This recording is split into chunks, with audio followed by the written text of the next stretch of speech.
오늘 주시는 하나님의 말씀은 이사야 11장 1절부터 9절까지의 말씀입니다.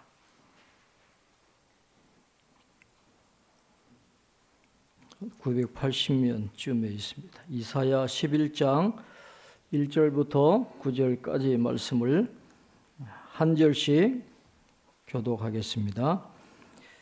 이새의 줄기에서 한 싹이 나며 그 뿌리에서 한 가지가 나서 결실할 것이요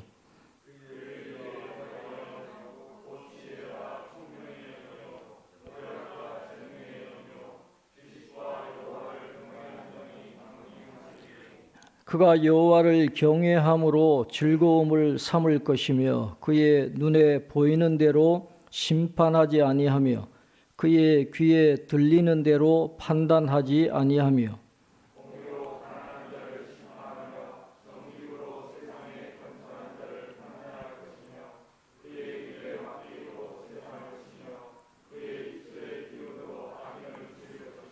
공의로 그의 허리띠를 삼으며 성실로 그의 몸에 띠를 삼으리라.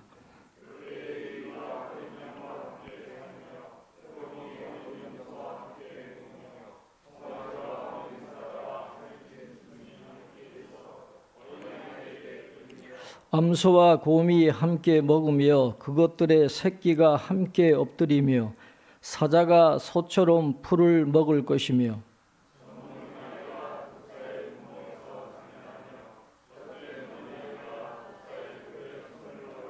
함께 봅니다. 내 거룩한 산 모든 곳에서 해됨도 없고 상함도 없을 것이니 이는 물이 바다를 덮음같이 여호와를 아는 지식이 세상에 충만할 것임이니라. 아멘. 교회 소식 주보를 참고해 주시기 바랍니다. 오늘 우리 교회는 성탄주일로 지키고 온 세대가 함께 예배를 드리고 있습니다. 성탄의 기쁨이 모든 성도들에게 충만하시기를 바라고 오늘 케이크를 가정당 하나씩이죠. 가정당 하나씩 준비를 했습니다.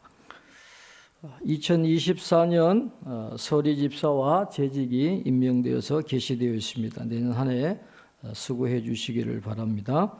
김상준 장로님, 김기숙 집사님, 정혜숙 권사님, 환우들을 위해서 계속 기도해 주시고 또 다음 주일 예배 후에는 본당에서 예결산 공동의회가 있겠습니다.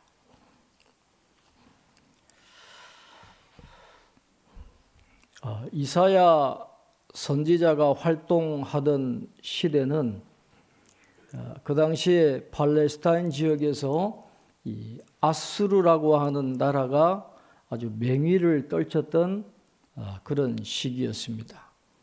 그래서 이사야 선지자가 활동하던 그때에 북왕국 이스라엘이 아수르에게 무너지는 일이 일어나고 그 뒤로 아수르가 계속해서 남왕국 유다를 침범하는 계속해서 이게 나라가 망하고 전쟁의 소용돌이 속에서 굉장히 삶이 피폐해져 있던 그때에 하나님의 말씀을 전했던 선지자가 바로 이사야 선지자입니다.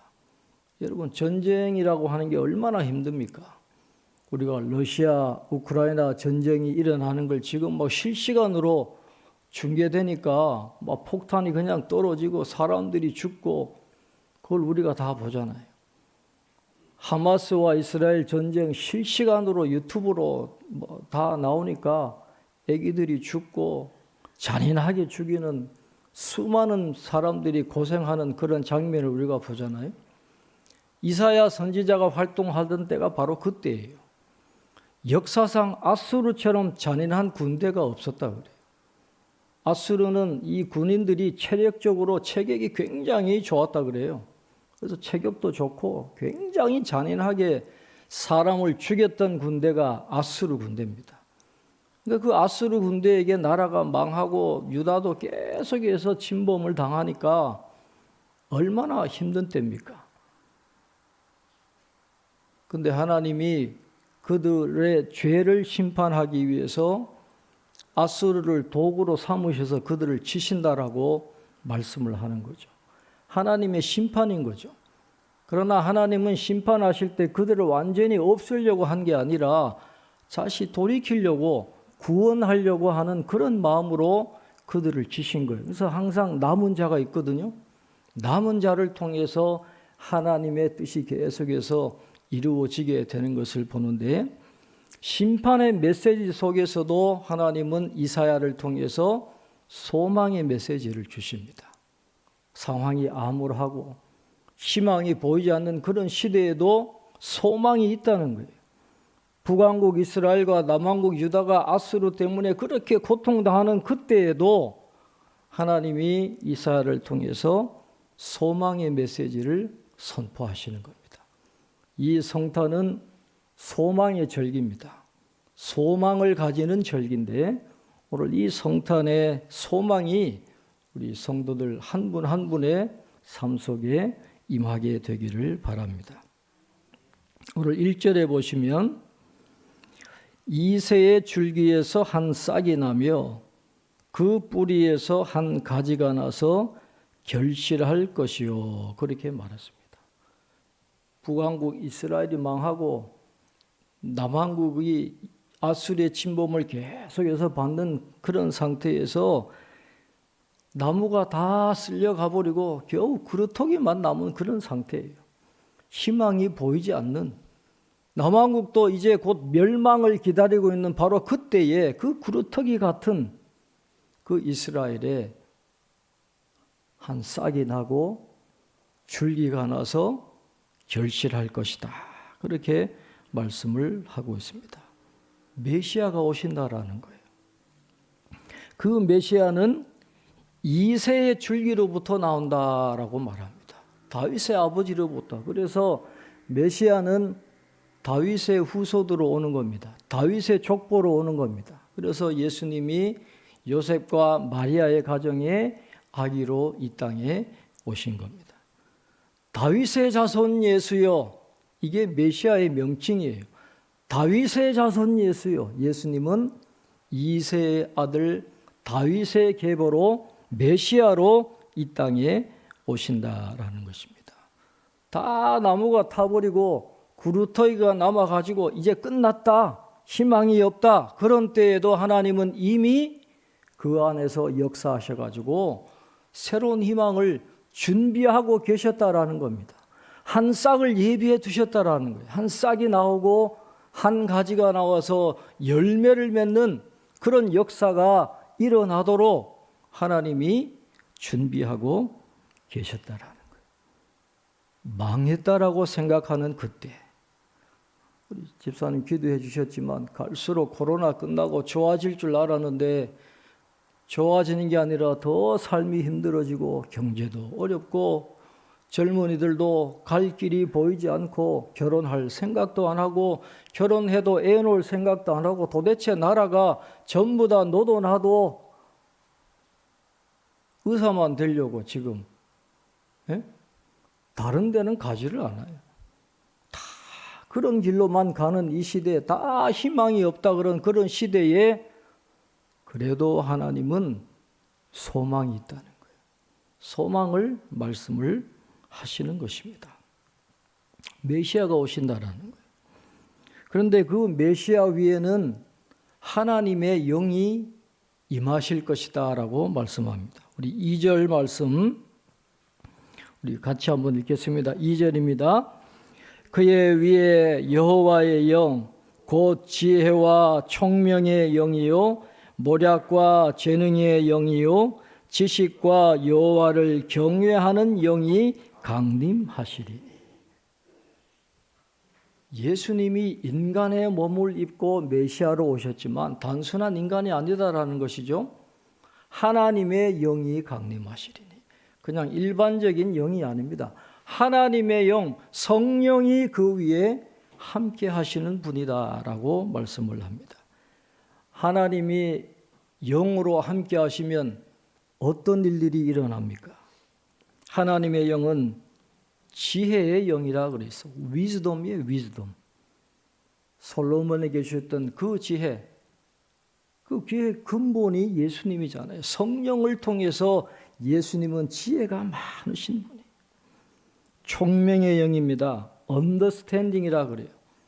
이치를, 세상의 모든 이치를 깨닫고 계시는, 언더스탠딩 하시는 그 영이 임재하시는 겁니다. 모략의 영입니다. 카운슬이라 그랬어요. 상담해 주시고 위로해 주시고 우리의 갈 길을 인도해 주시는 그 성령께서 예수님과 함께 계셨다는 거예요. 재능의 영입니다. 파워예요. 불가능한 일이 없는, 능치 못함이 없는 그 능력의 성령께서, 그 하나님의 영이 예수님과 함께 계셨다는 거예요. 지식의 영입니다. 나루지예요. 모르는 것이 없어요. 모든 문화와 문명을 하는 모든 지식의 근본이 성령이신데 그 지식의 영이 예수님과 함께 하셨어요. 그리고 여호와를 경외하는 영입니다. 성령이 임하시면 여호와를 경외하게 되어 있어요. 성령이 임하셨는데도 여호와를 경외하지 않는다? 그건 성령이 아니에요. 예수님과 함께 하셨던 그 하나님의 영은 끝까지 하나님을 경외하고 말씀에 순종하도록 하는 그 영이 예수님 위에, 그 메시아 위에 임하고 계셨다라는 거예요. 여러분, 그 덕목 하나하나를 보세요. 그 모든 덕목들은 뭘 가르치냐 하면 왕국을 다스리는 왕이 가져야 될 가장 이상적인 덕목들을 그 하나님의 영이 보여주고 있는 겁니다. 메시아 왕국을 이룰 때 필요한 모든 것이 하나님의 영으로 예수님과 함께하고 계신다라는 거예요. 그래서 메시아가 다스릴 왕, 하나님의 영이 함께 하시는 메시아가 다스리는 그 왕국이 어떠한 나라가 될 것이냐 하는 것을 오늘 이사야를 통해서 우리에게 보여주고 있습니다. 메시아가 다스릴 나라는 재판 때문에 눈물 흘리는 자가 없을 거라 그렇게 이야기해요. 우리 3절부터 5절까지 한번 우리 같이 읽겠습니다. 3절부터 5절입니다. 그가 여호와를 경외함으로 즐거움을 삼을 것이며 그의 눈에 보이는 대로 심판하지 아니하며 그의 귀에 들리는 대로 판단하지 아니하며 공의로 가난한 자를 심판하며 정직으로 세상의 겸손한 자를 판단할 것이며 그의 입에 막대기로 세상을 치며 그의 입술의 기운으로 악인을 죽일 것이며 공의로 그의 허리띠를 삼으며 성실로 그의 몸의 띠를 삼으리라. 아멘. 인간이 타락했기 때문에 죄가 없을 수가 없어요. 수많은 범죄가 일어날 수밖에 없기 때문에 이 인간의 나라는 반드시 뭐가 있습니까? 재판하는 법정이 반드시 있을 수밖에 없어요. 그런데 그 법정을 통해서 하나님이 기대하시는 것은 공평한 재판이 이루어지는 겁니다. 이스라엘도 마찬가지잖아요. 사람들이 함께 모여 사니까 다 죄인들이 그냥 같이 사니까 수많은 범죄가 일어나는 겁니다. 그래서 하나님이 재판관들에게 말씀을 주십니다. 너희들은 탐욕에 빠지면 안 된다.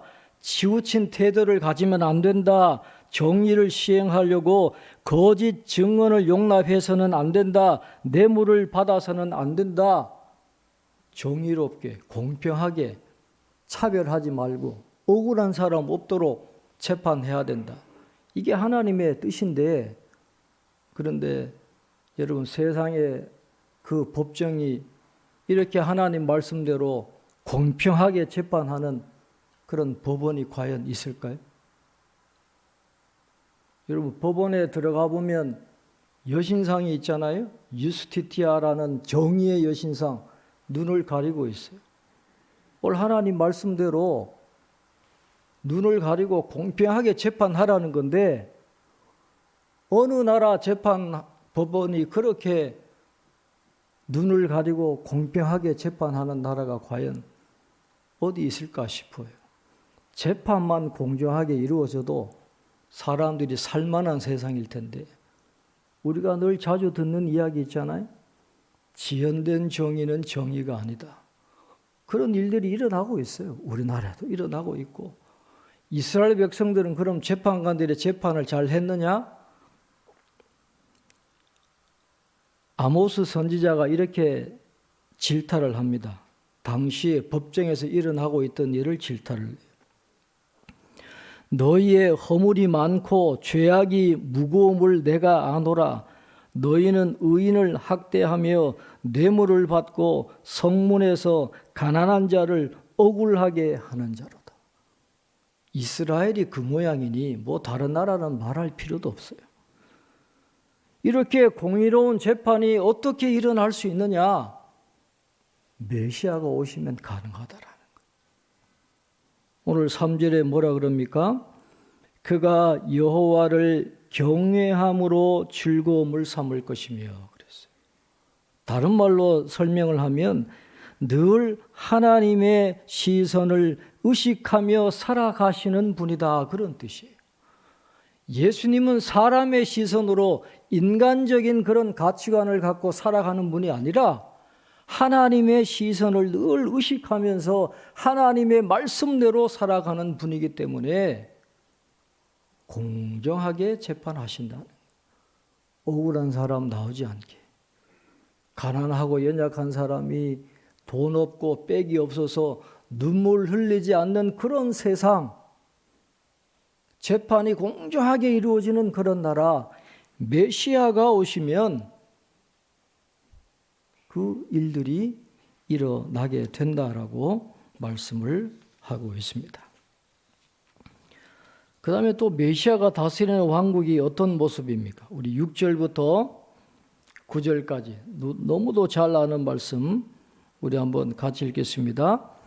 그때의 이리가 어린 양과 함께 살며 표범이 어린 염소와 함께 누우며 송아지와 어린 사자와 살찐 짐승이 함께 있어 어린 아이에게 끌리며 암소와 곰이 함께 먹으며 그것들의 새끼가 함께 엎드리며 사자가 소처럼 풀을 먹을 것이며 젖먹는 아이가 독사의 구멍에서 장난하며 젖된 어린 아이가 독사의 굴에 손을 넣을 것이라.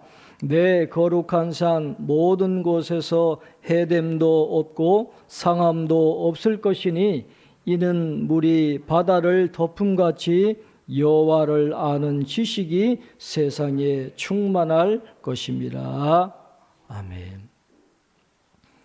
성경은 에덴 동산으로 시작해가지고 에덴 동산 같은 새 하늘과 새 땅으로 끝이 납니다.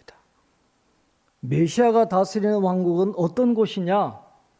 마치 에덴 동산 같은 그런 곳이에요. 죄가 임하기 전에 모든 인간과 동물이 조화롭게 평화를 누리면서 서로 잡아먹고 죽이고 살육하고 그런 생태계가 있는 그런 곳이 아니라 평화로운, 다 모두가 하나님의 질서 아래서 행복하게 잘 사는 그런 나라인데 언제 이루어지느냐? 메시아 왕국에서 그것이 이루어진다는 거예요. 그래서 성탄절은 소망의 절기입니다.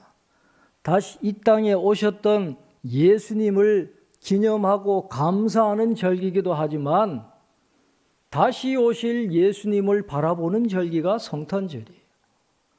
재림하실 예수님을 바라보는 게 성탄절입니다. 그래서 소망이 있는 거예요. 현실을 보면 소망이 없어요. 당장 내일을 알 수 없고 이 믿음 갖고 살아가도 당장 현실이 변화되는 게 없어요. 미래에 대한 불안과 우울함과 걱정과 근심이 해결되지 않아요. 이스라엘 백성들도 그런 상태지만 그러나 소망이 있으면 살아갈 힘이 있다라는 것입니다. 소망이 있다는 거예요. 그래서 이 이사야 선지자를 통해서 오늘 이 성탄주일에 하나님이 저와 여러분에게 말씀하시는 것은 메시아 왕국을 바라보라는 거예요. 우리가 죽는다고 여기서 끝나는 게 아니다. 이 현실이 끝이 아니다. 우리에게는 반드시 이루어질 확실한 소망이 있다는 거예요. 메시아가 다스리는 그 나라, 그 하나님의 나라, 우리가 들어갈 그 천국, 본향, 그것이 있으니 이 땅의 삶이 힘들고 어려워도 믿음의 눈을 열고 소망을 바라보라는, 소망을 간직하라는 거예요. 메시아 되시는 예수님을 바라보고 믿음의 삶을 살아가라는 것입니다. 여러분, 소망을 갖는다라는 건 굉장히 중요합니다. 내 마음속에 어떤 언어를 가지냐에 따라서 그 사람의 삶은 전혀 달라집니다. 이 홍성호 장로님이라는 분이 계시는데 온누리교회 장로님이에요. 이 성균관대학교 명예 교수님인데 이분이 리더십 전문가입니다. 코칭 전문가인데 이분이 최근에 책을 썼어요. 그동안 자기가 이 기독교 크리스찬 리더뿐만 아니라 일반적인 리더십을 강의하면서 자기가 배웠던 그런 모든 것들을 엑기스로 출판했어요. 맥시마이즈 크리스천 코칭과 리더십이라는 그런 책을 썼는데 거기에서 이런 말을 해요. 여러분의 내면의 언어가 어떤 것이냐에 따라서 삶이 결정납니다.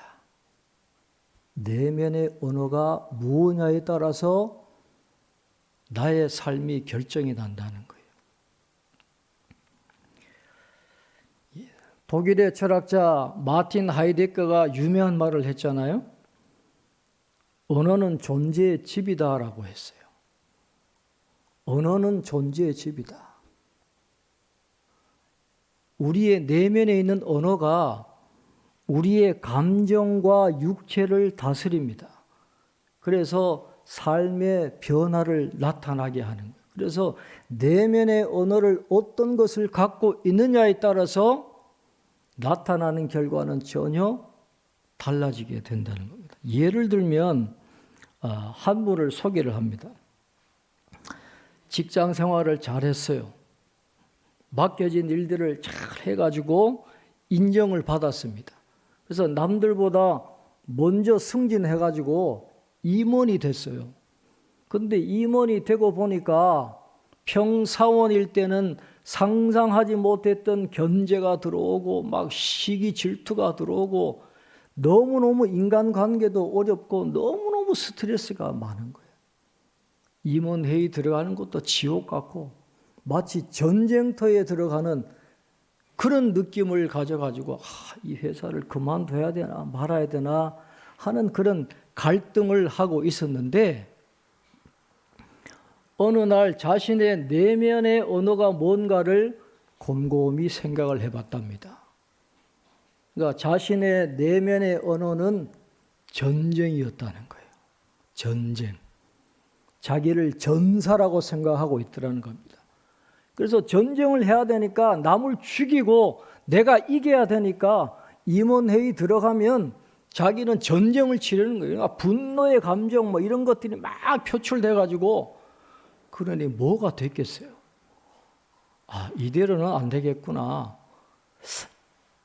관점을 다시 한번 바꿔보자 해가지고 그분이 생각한 게 뭐냐 하면 저렇게 임원들이 저렇게 시기 질투하고 저렇게 견제하고 하는 이유가 뭘까? 승진이더라는 거예요. 승진. 회사에서 승진이라는 목표가 있으니까 서로 시기하고 질투하고 막 이런 견제하고 이런 일들이 있으니까 다 승진하려고 저러는 거구나. 그래서 이분이 내면의 언어를 바꿨어요. 전쟁이 아니라 승진을 향한 도전의 기회라는 단어로 바꾸자. 전쟁이 아니에요.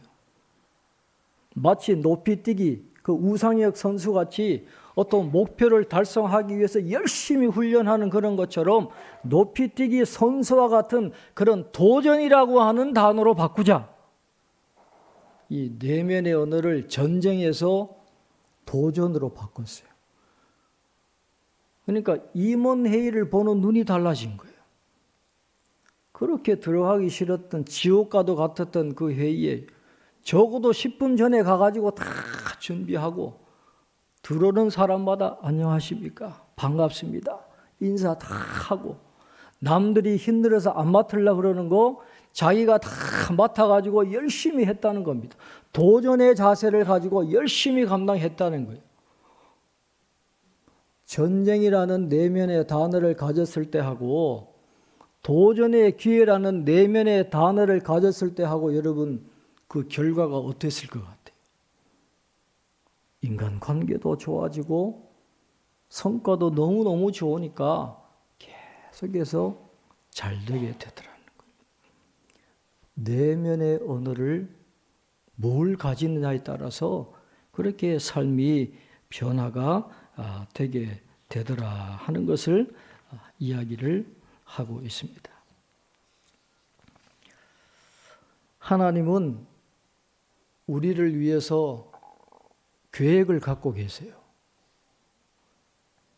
세상 사는 게 참 힘들고 인간의 눈으로 보면 소망이 없는 것 같고 그런데도 그러나 하나님은 저와 여러분 한 분 한 분을 향한 계획을 다 갖고 계신다는 거예요. 그래서 여러분 우리의 내면의 언어가 뭔지 한번 살펴보시기를 바랍니다. 현실만 바라보면서 나는 안 돼, 나는 해도 안 돼, 나는 능력이 없어 그런 마음으로 그냥 주저앉아 있는 건지 아니면 하나님의 말씀을 가지고 내 내면의 언어를 꽉 채우고 내게 능력 주신 자 안에서 능치 못하면 내게 능력 주신 자 안에서 내가 모든 것을 할 수 있느니라 슈퍼맨이 아니라 하나님이 주신 능력을 가지고 어떤 환경에서도 적응하고 만족하며 살아갈 수 있는 그런 능력을 얻을 수 있는 게 내면의 언어인데 하나님의 말씀으로 채우고 예수님으로 채우고 하나님의 나라를 바라보고 채우면 여러분 우리의 삶이 어떻게 되겠어요? 이번 성탄을 계기로 우리의 내면의 언어를 바꿔주시기 위해서 예수님이 이 땅에 오신 거예요. 그 예수님으로 여러분 우리의 내면의 언어를 좀 바꾸어 보시길 바랍니다. 실패자와 같은 그런 삶을 낙인 찍지 말고 하나님은 무궁한 지혜가 있어요. 성령이 함께 하시면 놀라운 일이 일어날 수 있다라는 거예요. 자녀들을 위해서 기도하세요.